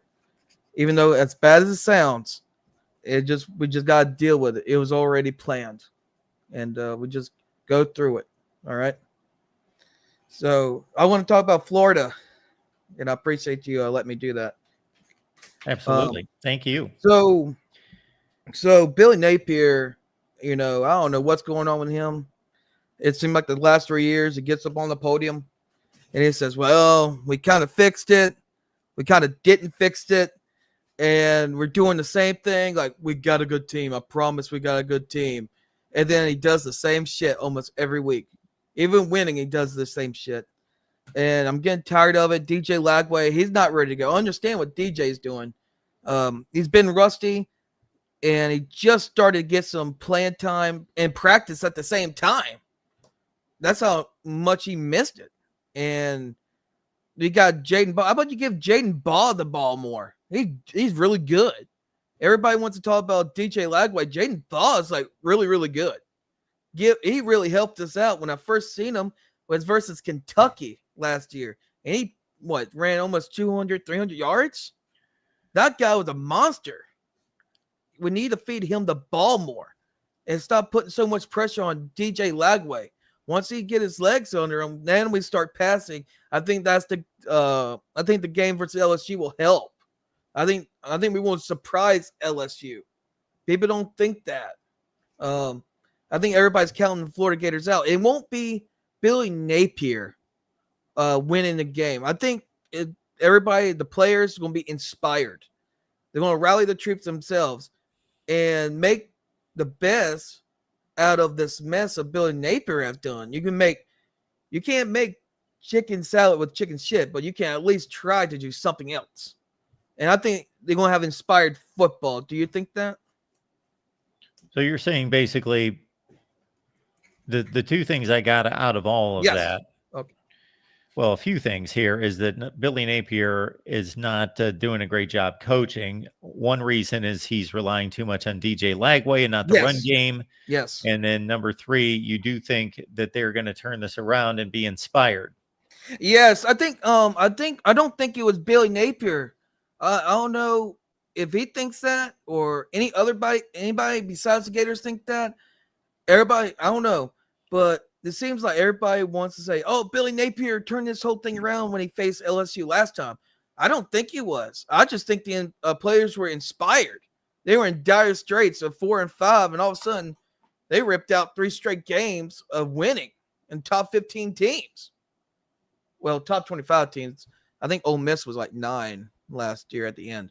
But I don't think Billy Napier could have done it by himself or at all. If you put mediocre guys like he had in Louisiana versus LSU and Ole Miss, he would not have done the same anything. I think it was all the players. I think it was DJ Lagway, Jaden Ball. I think everybody was inspired. I think that's what is going to happen versus LSU. And it might not be the same with Miami. Miami's a monster. I can tell straight up Miami is going to be a problem for everybody because that front line is like really good. And Florida, I don't know what is our problem. We can't get through the backfield. We can't really get tackled for losses. We're spitting on people. I think LSU is a good start to get things back in track. Yeah, so I was surprised to see a 9.5 or 10-point spread on that game because I do think that it's going to be a better game than that. That doesn't mean that LSU can't score late and win by 10, but that it's going to be a competitive game. I got a couple more games to ask you, but let me say this. As a Gator fan, I'm not trying to be biased. I got my own channel, but you inspired me to have my own channel. I'm going to let you know that. You inspired me to do that. I appreciate that. And this game could be either 2 ways. I think Florida either wins by a field goal, maybe, close game, or this can go so south. It can go so south. It can get off the rails in a hurry. LSU got that potential to do that. It could be like 27-3 in halftime, and it'll be a bad blowout, and Billy might not make it off the field. You know what I mean? Yeah, so the team can come out fired up and ready to go and all of those things. But if you don't have, the right design on offense leading into the game, and you don't make adjustments on offense, and they have the kind of offensive performance against LSU that they did against South Florida, they may get blown out of the building under those circumstances because it could be bad. It could be really bad. LSU's not scoring in the teens in this game. No. They're going to need to hit 30, meaning Florida, to keep up with LSU, you would think. Yeah. I think LSU is almost similar as last year team. Am I right? Am I crazy? They seem similar. As the start, are they like the last year and now the first 2 weeks of this year? They're kind of like similar of last year. Oh, they're similar in that they're very quarterback dependent. Garrett Nussmeier threw for over 4,000 yards last year and wide receiver dependent. But They had a veteran offensive line last year with Will Campbell leading the way, who was the 3rd pick in the NFL draft. And this time around, they have an inexperienced offensive line, but their defense should be a little bit better. They really bulked up on defense in the transfer portal, and their running backs are much better this year than last year. It's really interesting, Mark, because don't you think that relying on the quarterback, just like DJ Lawway, it can get really bad for Garrett Nussmeier? He has the potential to go 400, 500 yards, but for God dang sakes, you don't make him throw 50. And that's what he did versus Florida the first time. I think it's going to happen again the second time. Unless they figure something else. I don't know what Brian Kelly's up to. It looked like he has no control of anything in the schemes with LSU, and that's what's going to give Florida the victory probably. So now you're going Florida with the win, okay? Yeah, I've been with Florida the whole win. I want to make sure that but I also had a doubt, like if it's going to go, if it was LSU's going to win, it'd probably be a blowout. You know what I mean? Either Florida wins in a very, very close game, or LSU can blow this up, and they got the potential to do it. They can really blow it up. I always found it interesting when people make that. Come to that conclusion that if one team wins, it's going to be close. If the other team wins, it's going to be a blowout. But there's no way that if the team that could pull off the blowout could win close. No, I don't think so. I think LSU can't win a close game. No, I don't think they will. They just did in Death Valley, other Death Valley. Well, I gave you the only argument I have with that is Clemson. I don't think Clemson's that good. Look at it. I mean, they're struggling. They look like they're reeling, even though they're winning. I don't think Clemson and LSU is not that good. And Florida is? Game. No, they're not good either. Depends on what I think the LSU and Florida game. Why if LSU's no good and Florida's no good, which I don't agree with. Yeah. But if they're both no good, why can't they play a close game that LSU wins? These two, it's how this rivalry goes. It's always either way with this two. It's always like Florida, either every time Florida wins, either close. Every time LSU beats Florida, it seemed like a blowout almost. Sure about that? Mark? Yes. Okay. Sometimes, not all the time. Not all the time. But the last 2 decades, and I've been looking at it, and I'm like, wow. Either they're very close or a blowout in this game. But I think we kind of know which team what we got in the Florida and LSU game. Depends on what is going to go on in this game. We're going to see who really finds out what we're made of. Will Florida fold kind of like the rest of the year instead of being inspired? And it's LSU for real. Besides beating Clemson, that was basically week 1. And also they're reeling for no reason. All right, Trey, we appreciate you stopping by. You can call anytime. Thank you. Also, I want to ask you, what's your opinion on a game that no one's talking about is Vanderbilt in South Carolina? Well, I saw that South Carolina is about a 5-point favorite. I think they're at home. And, they did play a common opponent. Yeah. In Virginia Tech, and Vandy had to play that game on the road. Now, I did not see any of the Vandy Virginia Tech game, but it has to strike anybody as extremely impressive to be down by 10 and close out the game on a 34-0 run to win going away. While I did watch South Carolina Virginia Tech almost start to finish, saw basically every play, and it wasn't the most impressive effort in the world. Basically, South Carolina, its defense benefited from Chiron Drones not being very good at all. Yeah, it seems like the Vanderbilt and South Carolina game is basically, I would not bet on that game if I was anybody. It's like a coin flip. Because Vanderbilt got the potential with Diego Pavia. That man, I don't know why people hate on Diego Pavia. I've seen some hate on him. That man's on a mission, and he is a winner. That guy can ball, man. Yep. And Sellers too. But Sellers don't come very good in high-profile games. And this is not the highest profile game, but it seems like he needs this game to, stamp who he is. Because this game can help out Sellers. It seemed like he's good. Yeah. Yeah. All right, Trey. Thank Appreciate you being here. Thank you. All right. We are way over time, but I want to honor these calls that have come in. So we got Rob stepping in. Rob, what's going on? Hey, Mark. I just want to say thanks for that video earlier. I was at work.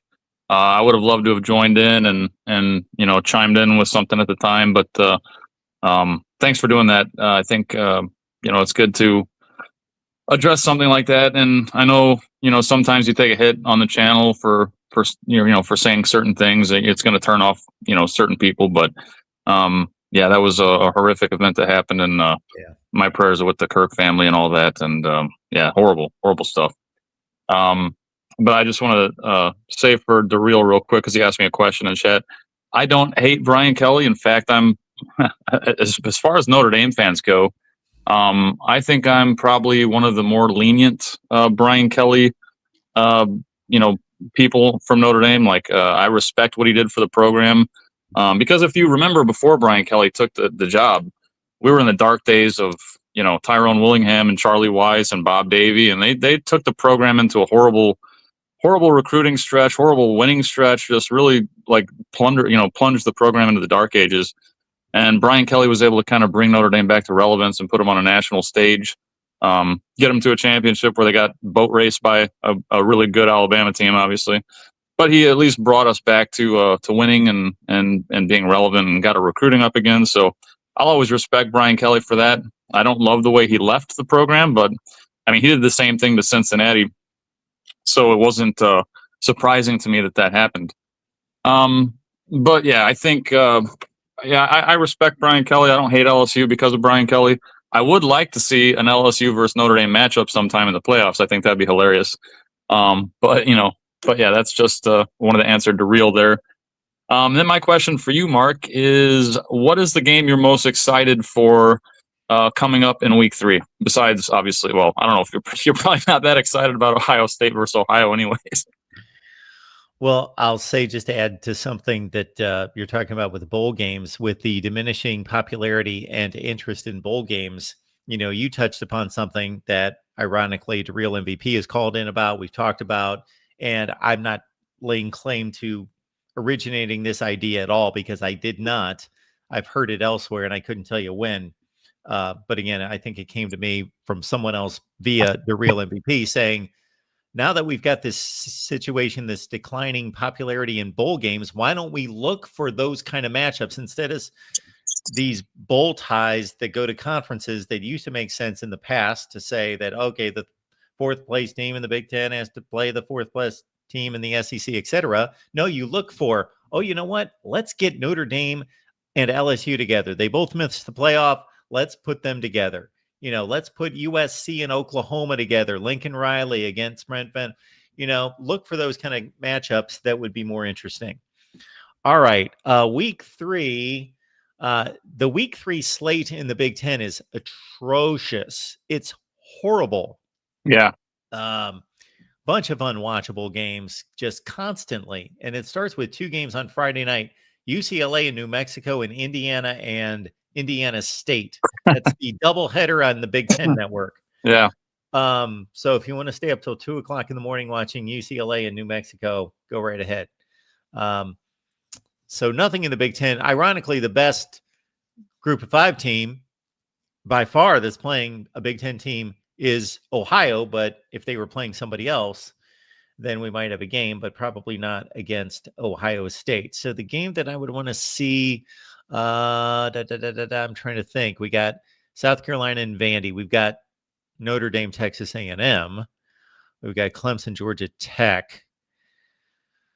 We have, who else is playing anybody with a pulse? There's a couple of good unranked matchups too, like, LSU versus Florida. Florida's not ranked anymore, but that I see that as an upset potential. Sure, I do too. I don't think there's any question. I can't think of a game for me better than Notre Dame, Texas A&M. That's number 1 on my list. Then I go Florida, LSU. Georgia, Tennessee as well. Yeah, Georgia, Tennessee is going to be good. I'm going to go Georgia, Tennessee 2, and then I'll go to that other SEC game, LSU, Florida 3. Yep, and I'm also interested to see how South Florida plays Miami. Yes. Because at least in my opinion, I feel like Miami is somewhat deserving of that top 5 ranking. I mean, I feel like they're a very good team. And South Florida has a ridiculous strength of schedule so far.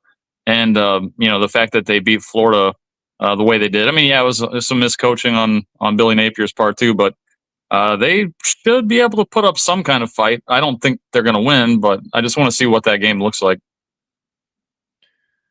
Oh, I think it'll be a good game. I do. And I got one more sneaky upset alert. I think we got to watch that Arkansas versus Ole Miss game. Not saying Arkansas is going to win, but look at what Kentucky did to Ole Miss last week. And Talon Green has 10 touchdowns already. He's leading the SEC in touchdown passes, and that guy's kind of sneaky good so far this year. So it's a good point. We'll have to see. We'll have to keep our eye on Arkansas, I think. I think the game's at Ole Miss. Yeah. But still, yes. I would not be surprised if Arkansas hangs in there. Yeah. I mean, yeah, Ole Miss has the talent advantage, but Arkansas with Talon Green, they're just kind of a little bit of a wild card. Yeah, they are. And they're better than Kentucky. And if Kentucky can hang with Ole Miss, then there you go. Yeah, that's kind of my thought on it. So, yeah, I definitely feel like there's going to be several upsets this week, Mark, and hopefully Ohio State's not one of them, right? Well, they do have a little bit of a history with struggling with the Ohio Bobcats. Yeah, I think that game's going to be a slaughterhouse. But anyway, Mark, I know you got some other callers, so I'm going to let you go. Always good talking to you, and thanks again for that video earlier. Appreciate that, Rob. Thank you. Yep. I just want to say briefly here, since it's been brought up several times about the Charlie Kirk live stream that we did earlier. Yes, this is a college football channel. This is also a channel that I originated, and so I'll make the decisions. And I appreciate that most people did appreciate that. We are going to have people that rightfully, I had no issue with any college football fans saying, why are we doing this? This is a college football channel. Had no issue with those comments. Had issue with people just being disparaging against a man's death. And I will tell you, there are 2 basic reasons why I made that decision. Because we have horrific events in this country and around the world all the time. I could come on here after there are Hamas bombings or other school shootings or whatever the case might be, and those people's lives are just as important as anyone else's. So everyone's lives have equal value, at least based on my theology. However, this is obviously a person people recognize. So when somebody of significance, and when I say significance, again, he's no more important than anyone spiritually or in terms of his value as a human being, but obviously is more significance in what he's accomplished in the world. So that's number one. And so it brings to light the serious issue of the violence that's directed at. I heard some moron tonight say, well, we're still investigating and trying to figure out if this was a political violence. And then he mentions like a couple school shootings and saying that those are political violence, but we're not sure if this is political. No, some guy just wanted to gun somebody down out of those few thousand, and he just happened to hit Charlie Kirk. Now, what a moron. Okay. And then the second portion of my decision was simply, again, number one, regardless of the side of the aisle, the violence is despicable, and we cannot tolerate the violence against anyone. My biggest political opponent, whomever that would be, and I can think of all sorts of names, it would be just as gruesome and just as despicable and evil against them. So that was not the statement I was making. But it was about evil and violence and this despicable behavior, period. And then it was also just to honor Charlie Kirk, who I have great love and respect for. And I'm not going to expound upon that here and now. All right, Adam, appreciate you being here. Mark, thank you for posting the video about Charlie Kirk. It's a terrible tragedy, and it's sad that so many people cannot disagree civilly anymore. And that's what he was all about. He was very strong in his stance and beliefs, but he created those events to hear from the other side, not to have a big rally around what he believed and what his supporters believe. Actually, those rallies were more about, I want to hear the opposing viewpoint and we'll have a discussion / debate. That's what those were about. They were more about, let's talk from both sides and not, I'm going to be just cheering on the right. So you have to respect him for that, if nothing else. And thank you so much, Adam, for supporting here at the Voice of College Football. Thank you so much for that. All right. We do have Joe jumping on the line. Joe, how you doing tonight? I don't think I'm on. You are on. You can hear me? Take it from me. Yes. Well, I'm just calling as a part of the very small minority that gets annoyed when people start saying how bad it is that this guy got shot. And when there's Democrats that have gotten killed and shot, like that Minnesota senator and her husband, the guy went into their home. And then there was another people in Arizona that got shot right in the face. Like, where's the outrage and where's the compassion for those people by these people in this room? Okay. They put me on mute. They put me on mute because they don't want me to have a voice where I'm against what they're trying to say. Okay. So it's all loaded up for everyone there to be able to talk politics. But if somebody gives an opposing view of that, the blue wrench people, they mute me. So let's and that's understand just something, disgusting. Joe. And So I let's think it's understand something. pathetic. It's pathetic. All right.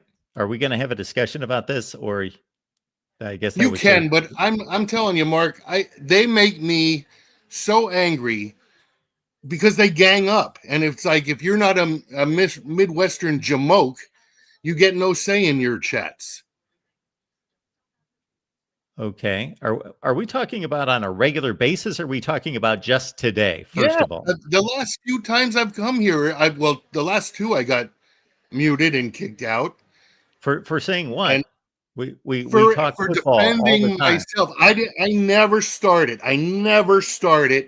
And some guy, Luke something, started ragging on Notre Dame, so I just defended them.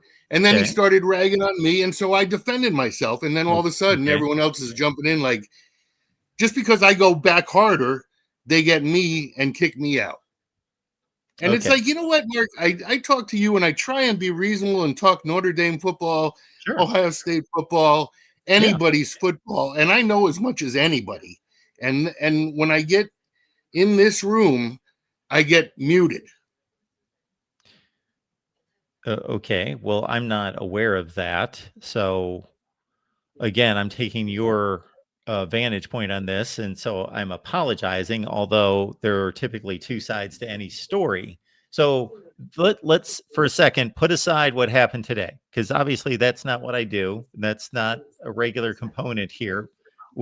As I mentioned during that live stream, I will defend that choice based on what I just stated that I made. Number two, I'll defend it because we've got more college football content than anyone. So it's not like I'm choosing. And that's why I come here. I love it. Yeah. College sports, college football is my favorite. That and hockey. So yeah, it's not like every 3 days I'm choosing just to go on a rant about something and take off on politics or whatever. So that's a very rare event there. So I want to focus more on what happens from day to day that you're not pleased with.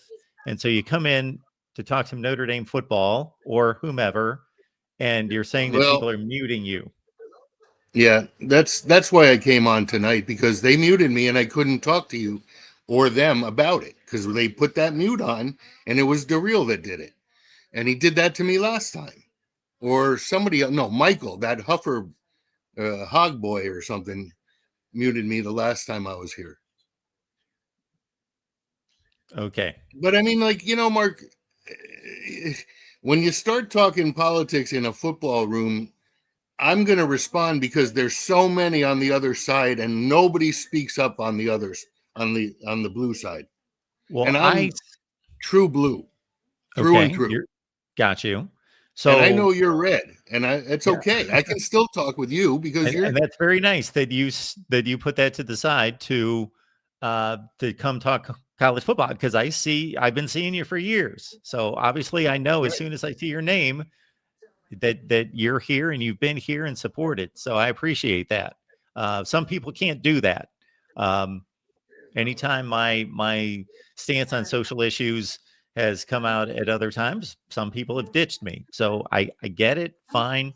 But obviously it's something that happens very rarely in terms of a discussion here. Right. Again, I'm not going to come on here every time there is violence in society and speak out against it, or we would have a completely different channel, obviously. So I did this for 2 Look reasons. at, never mind me. Shut this dude up. Your side is the problem. Oh, please. What? They're in your chat. There's a guy called Oh, Never Mind okay. Me who I've never even Yeah, seen before. I'm not looking at the chat right now. And he says, shut this dude up. Your side is the problem. Okay. Well, let's everyone I know. be civil in the chat, and everyone, let's just let Joe speak and let him as he has. And I'm just trying to respond to my thought process here. So I hope I made it clear during this live stream today that my stance on the violence aspect of it is completely consistent across the board. If that would have been Kamala Harris that would have been shot, or Joe Biden, or pick your name, I would have. Now, what was I going to come on here and do a show on Kamala Harris and extol her great contributions to society? No, because that's not what I believe in.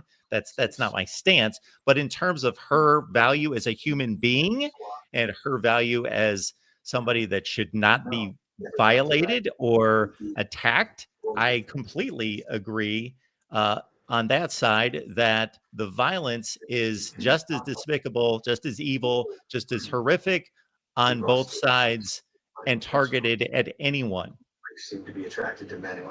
Well, I appreciate that. And I appreciate that I wasn't aware that you don't have access to seeing the chat, or maybe you don't No. watch I it. have access to seeing the chat. I just had something clicked where I'm looking at my banners right now. So as soon as you said that, I clicked so I could see the chat. I see. But I had not been looking at it. Well, okay. I appreciate that you let me get that off my chest, because boy, of course, I'm Irish, and it gets my, when you start going. All right, go ahead. You're muted on my thing. No, I'm listening. Oh, I'm listening. I thought I saw you talking. Nope.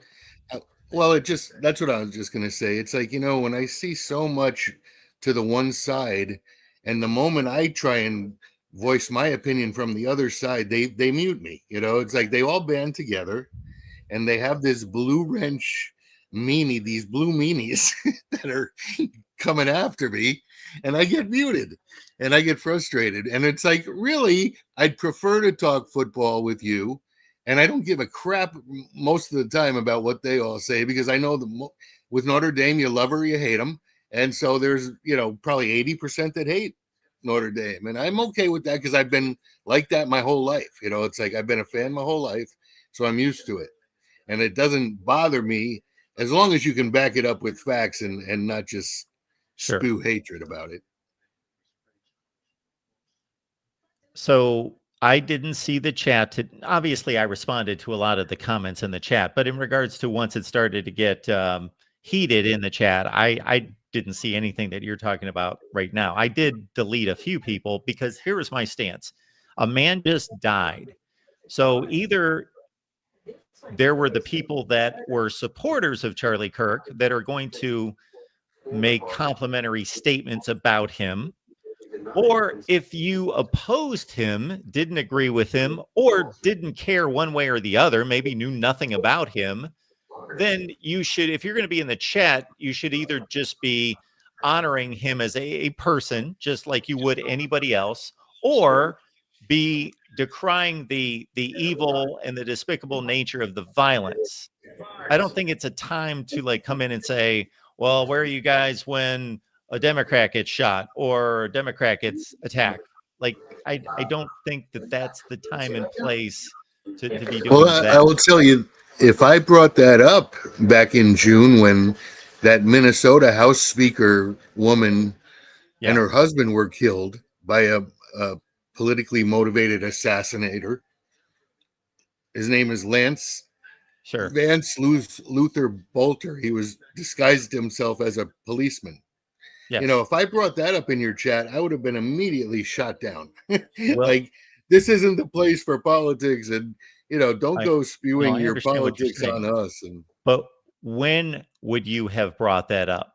That's my question. well, that's just it. I wouldn't have, but it's been brought up today here, and I'm seeing, like, the moment I got in here, I started seeing everyone being so like, it's a shame, it's a shame, it's a shame. It's like, what about the idea that this happened on the other side about 5 times straight? A Democrat got shot or assassinated, and they weren't. It was never brought up. It's like, Okay. why are they? Well, you do understand, Joe, that there are people who die in this world every day, and it's Yeah. all tragic. Now, some people obviously do it to themselves, or they do something horrific, and I'm not talking about the specific incidents that are involved because some people are completely innocent, other people, bring it upon themselves in some manner. But I'm talking about the innocent people that die in this world every day. Uh, Obviously, depending on their notoriety, their popularity, and then what they stood for, or if they were some kind of entertainer, just take entertainers. There are entertainers who die every few days. Well, some of them gain, um, I'm sure, some interest from you because you enjoyed their work. But others, you're like, well, that's too bad. I didn't want them to die, but you don't take that much consideration toward it. Obviously, everyone's like that. There are entertainers who die all the time, and I acknowledge that's too bad that they died. I didn't want them to die, just like I don't want anyone to die. But I'm not posting stuff on Facebook or going crazy because they didn't mean that much to me. So we all take that approach. Shoot, Elvis Well, you Presley know what I died just 50 years noticed? ago, and I still post stuff on Facebook and Twitter about him all the time because it means something to me. Yeah. Well, Mark, do you know what I just noticed is that you have your hats and shirts of Notre Dame. So I'm Yeah. ready to move on the subject, and I'm ready to Oh, okay. appreciate the fact that you put Notre Dame up there. I did. I knew who I I was might have to talking buy to. one. How can I buy it without going on to PayPal or Amazon? Like, I don't buy through the internet. I don't do any buying through the internet. So That's a great how can I question. get it without that? So you do everything in person? Well, I do it on the phone. Yeah, Let me ask about that. I mostly do everything by phone or by phone really. Let me ask about that. I can't really answer that question. But we did take great pains to make sure that this is quality stuff, and we've sold probably about 30 items, and everyone has told us that it is. So I want everyone to be satisfied. But Well, I'll have to look into that. Notre Dame's pretty good about supporting those kind of branding. So I don't know what to tell you other than I would have that fly on your Voice of College Football Notre Dame all the time because they'll buy it. They'll buy it. I'd buy it, but I don't buy through the internet. I mean, I would buy it, Mark. I would like to support you, and Well, the thank only you. way people can do it is through Patreon and PayPal, and it's Sure. just things I Yeah. don't particicate in. No, I'm an I old understand that. fogey with a temper. Well, we heard the temper a little bit, but I respect that know. because I have a temper. I've thrown stuff at TV sets watching football games, that's for sure. Yeah. So I think it speaks, the last thing I will say that really doesn't concern the politics, but you specifically is that it should be a great example to a lot of people that are listening and watching that you concede that this is where you stand on political issues. This is where you've picked up where I stand, and you still put that aside. You listen to me, You come in Yeah. here into the chat. You want me to talk college football, and you enjoy it, and we get along. Absolutely. So I think that's Well, you amazing. have good football acumen, Mark. I mean, you made that book. I mean, you even if you aren't as old as me and can't really remember as they happened, you do the research, and so I appreciate that. I gotcha. I may be a few years older than you think I am. I don't know. Well, I'm 65. Okay, I'm 57. Oh, you look young. Well, I appreciate it. I hear that from time to time. But I will get your question answered. I don't know if it's going to be a good answer about. I don't know how we work that with. Because as you can imagine, there's a third party involved and all of Yeah. that kind of business. Well, I've with it. emailed with you, Mark, so you don't have to. If you give it a chance, I'm not going to put you under the gun to do anything. But if there is a way I can support you, I'd like to do that. Well, I appreciate that, Joe. It's very nice of you. And everybody be kind to Joe in the chat. Yeah. And, that's when it comes to some Just be political stuff. regular. You don't have to be kind. Just be respectful and regular. Like I try to be with everyone in there. But sometimes it just gets to the point where I lose it. And it's like, I'm sorry, but sure. especially when I get muted.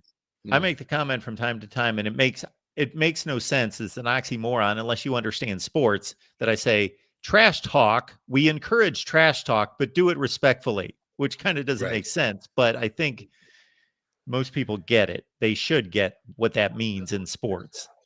Yeah, it's all about respect, really. Yeah. Okay, sure. Mark. Well, I'll save football chat for another time, but I appreciate you hit me putting with me on something and if you want talk. to. No, I know you've been on longer than you should be, so I'm ready to. Thanks a lot, Joe. All right. Thanks for dropping by. Thank you. All right. Actually, that was kind of in the spirit of what Charlie Kirk stood for, among other things, is just having the open dialogue. And I guess if Joe and I would sit here and talk politics, we'd probably be shouting at each other after a while. But we just kind of put that aside. We'll talk some football and be respectful of each other. All right, folks, we do appreciate you being here at the Voice of College Football. And again, we do have this merch available, and we've set this up, and hopefully you all will partake in it at some point, vocfb.com, and then you pick out your favorite items from your favorite team. Let's see, we're coming up on Thursday. Man, I got a light day on Thursday. We've only got this show for me. So I get to work on the rest of the business on Thursday. And unfortunately, I do apologize to a certain extent that if you look at past seasons, I would be cranking out all sorts of preview videos and all sorts of other videos. And I've pretty much just kind of settled on this show. And I still do the Iowa show, the Miami show, the Ohio State show, and the Big Ten show. So there's 4 other shows. There's about, 10 shows a week that I do. But man, I used to do like 18 shows a week plus produce a bunch of videos. But you can probably understand that YouTube does not support a lifestyle. So at least my YouTube channel, I'm not like Mr. Beast. YouTube does not support a lifestyle or, the mortgage and so forth. So I've had to spend much more time concentrating on those things and concentrating on not being the voice of college football, but yes, paying the light bill and paying for the groceries, and then just coming on here for fun. So maybe I should be stripped of the voice of college football title because I cannot keep up with the sport as I once did. But I see Jim here and Trojan Fight and a lot of good people, Rob and Never Mind Me and The Real MVP. So thank you so much for being here. We appreciate all of you. I'll be back on Thursday night at 10 p.m. Eastern time, and we will see you then.